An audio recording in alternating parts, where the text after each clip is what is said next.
Troisième, les transformations. Correction, l'exercice 13, page 195. Donc on vous donne une rosace ici, une rosace à 1, 2, 3, 4 branches, on va dire, et on vous demande de dessiner, le motif, pas le motif élémentaire, mais le motif qui permet de construire cette rosace par rotation. Donc c'est bien ce qu'on avait vu dans la leçon, hein. Une rosace, on l'obtient en reproduisant un motif en faisant plusieurs rotations. Et on verra que ce motif, il est constitué d'un motif élémentaire et que l'on a obtenu par une symétrie axiale. D'accord? Et là, on vous demande de décrire cette rotation. Donc décrire, ça veut dire quoi? C'est préciser le centre et préciser l'angle de rotation. D'accord? Alors, est-ce qu'il faut préciser le sens? Non, ça n'a pas d'intérêt parce que qu'on tourne dans le sens des aiguilles d'une montre ou dans le sens inverse des aiguilles d'une montre, de toute façon, on reboucle. Donc, il n'y a pas besoin de préciser. Enfin, on peut, mais c'est complètement inutile. Donc, allons-y pour la question 1. Donc, de toute évidence, le motif, le voici.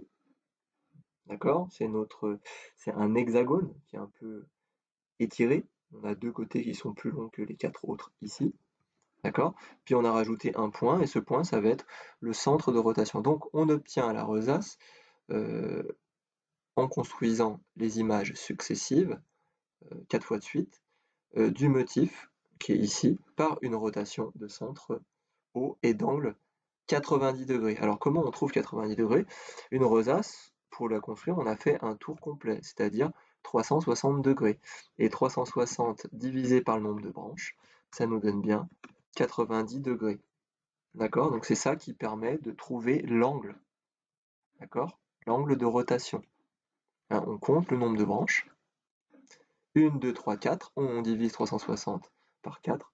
Et on pourrait aussi dire une chose, c'est que de toute évidence, si effectivement on a une rotation de 90 degrés, l'angle qui est là, lui aussi va mesurer 90 degrés. Ok? Ah zut.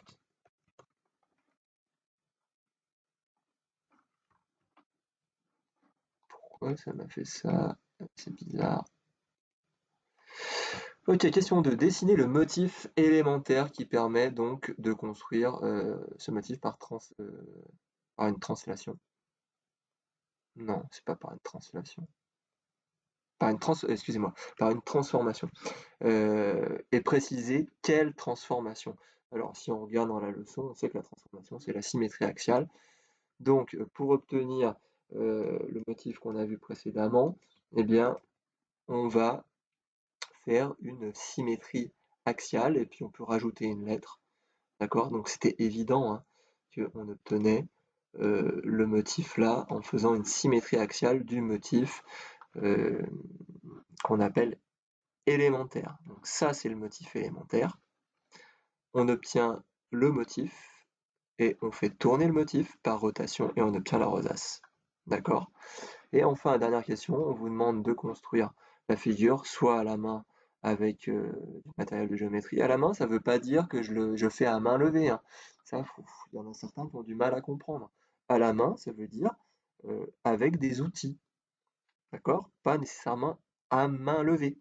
Ok, ou alors vous pouvez utiliser un logiciel de géométrie dynamique, comme GeoGebra, par exemple. Et donc, bah, ça donne ça. Voilà.